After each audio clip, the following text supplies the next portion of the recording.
안녕하세요. 저희 루미네이트 동아리 다양한 직업을 종사하시는 훌륭한 분들을 만나보고 저희뿐만 아니라 또래 친구들에게 영감도 주고 궁금한 것들을 대신 해소해 보려고 합니다. 저는 오늘 진행을 맡게 된 세인트 폴 9학년 박한찬이라고 합니다. 함께 진행할 KS 9학년 소피아가 합니다. 반갑습니다. 오늘 인터뷰는 1부와 2부로 나눠 진행이 될 예정입니다. 1부는 저희가 진행하고 2부는 에밀리아와 진아가 함께 될 예정입니다. 오늘 귀한 시간을 내어 참석해 주신 분은 김선규 변호사시고요. 안녕하십니까. 저는 김선규 변호사입니다.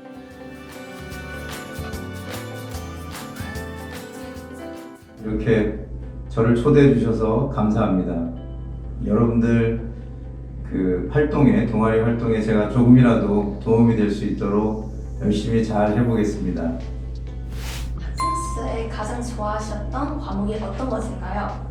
추후 법을 공부하실 때 도움이 되었나요? 제가 학창 시절에 가장 좋아했던 과목은 수학이었습니다. 근데 수학은 여러분들 알다시피 법하고 그렇게 큰 연관은 없어요. 그래서 나중에 제가 법조인이 되는 데는 큰 밀접한 관련은 없는 것 같습니다. 수학을 저는 굉장히 좋아했습니다. 리거 마인드를 키우기 위해 어떤 공부를 하면 좋을까요? 리걸 마인드는 법을 통해서 갖춰지는 것이기 때문에 여러분들이 법 공부를 하는 게 가장 좋겠죠. 근데 여러분들은 아직 고등학생, 중학생들이기 때문에 법 공부를 하기는 어려워요. 그러면 어떻게 주변에서 법을 좀 이렇게 익숙하게 우리가 접해볼 수 있을까? 어때요? 우리 소피아 생각?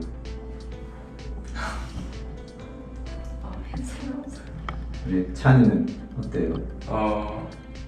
법을 공부한다는 게 되게 힘든 건데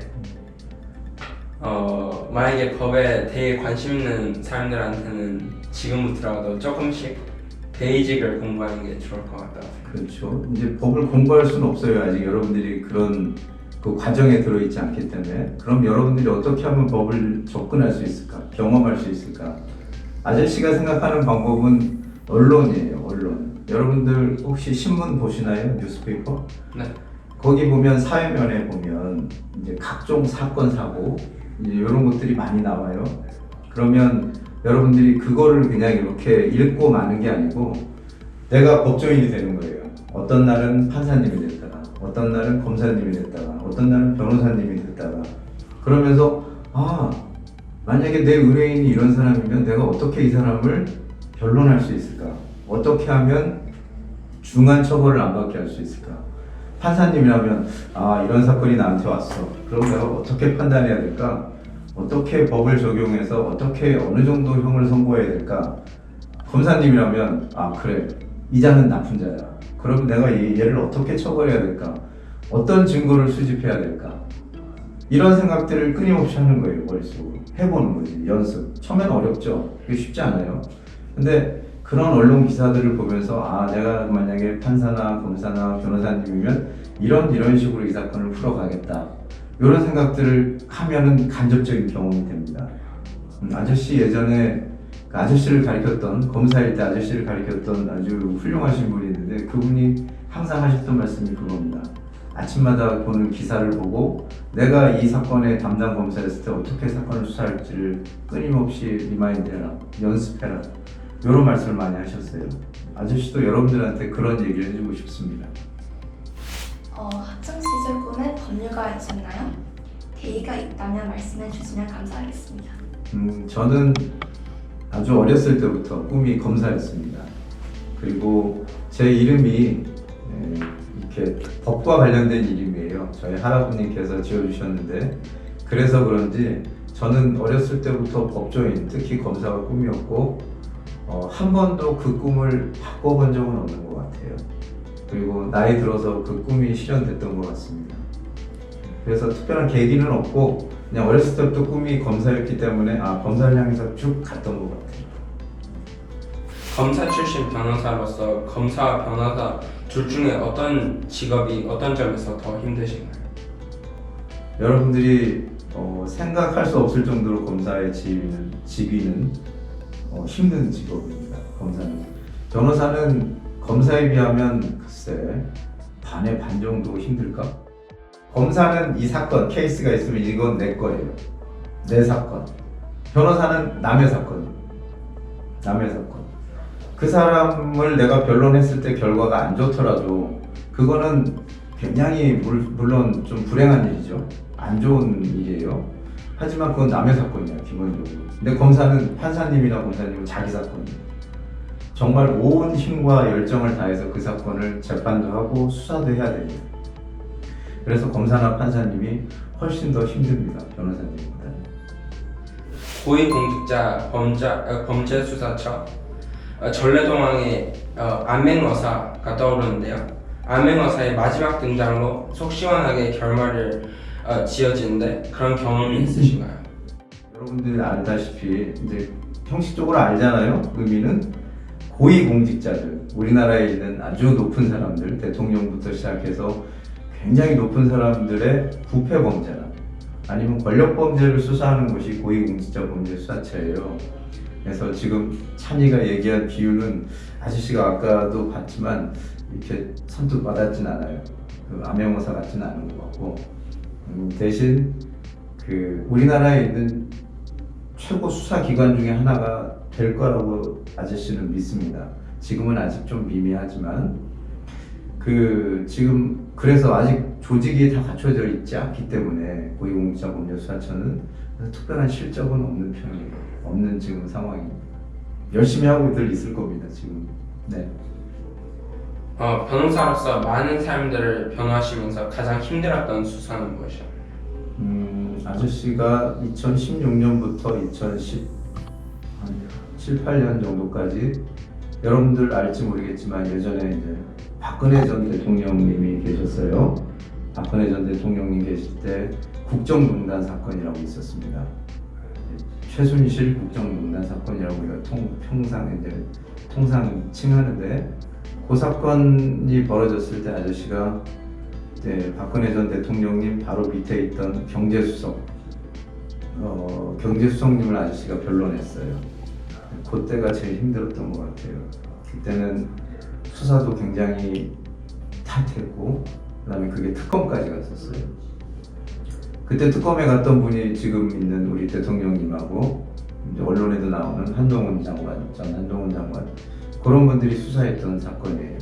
그때 아저씨가 변론했던 그 안종범 수석님 사건이 아저씨는 개인적으로는 가장 힘들었고 2009년에 전직 대통령 사건을 수사했습니다. 전직 대통령이 기업인으로부터 뇌물을 받았다는 사건을 수사했었어요. 대검찰청 중앙수사부에서 그 사건 했을 때도 참 힘들었던 것 같습니다. 그때는 수사를 했을 때고 우리 저 국정농단 사건 때는 변론을 했을 때고 입장이 다르죠?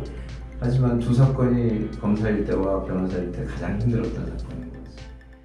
학생 때로 돌아가신다면 좀 더 하시고 싶은 학생인 지금은 저희한테 도움이 될 수 있는 팁을 주신다면? 아저씨는 하고 싶은 공부가 두 가지 정도 있습니다. 하나는 회계예요. 아저씨는 회계 공부를 제대로 하고 싶고 그러면 변호사 자격증 말고 CPA 자격증을 하나 더 따고 싶고 그 다음에 하나 더 공부를 한다면 세법을 공부하고 싶어요. 세무. 그러면 여러분들이 검사나 판사나 변호사님이 되시기에 굉장히 유리한 조건이 아마 갖춰질 겁니다. 요즘 청소년의 강력 범죄가 늘어나는데 촉법소년 법제도에 대해 개인적인 의견이 있으신가요? 우리나라 자체가 현대화되기도 하고 그 많은 인터넷이나 이런 그 공개된 자료들을 접할 수 있는 기회들이 많죠. 여러분들 또래도. 그래서 자연스럽게 범죄도 많이 늘어나고 있어요. 그래서 이제 형사 미성년자의 연령이 우리 법에는 14세로 되어 있습니다. 요걸 좀 낮추자 이런 논의들이 활발하죠. 여러분들은 어떻게 생각할지 모르겠지만 아저씨는 절대 찬성입니다. 좀 낮춰야 될 것 같아요. 그만큼 이 아직 어린 친구들의 범죄 양도 많아지고 질도 굉장히 무거워졌어요. 촉법소년이라고 하는 것은 이제 법에 저촉되는 소년들인데 이 촉법소년 10세부터 14세 정도에 있는 이 소년들의 어떤 범법 행위를 규율하는 데 있어서 연령을 낮추자는 거는 저는 찬성입니다.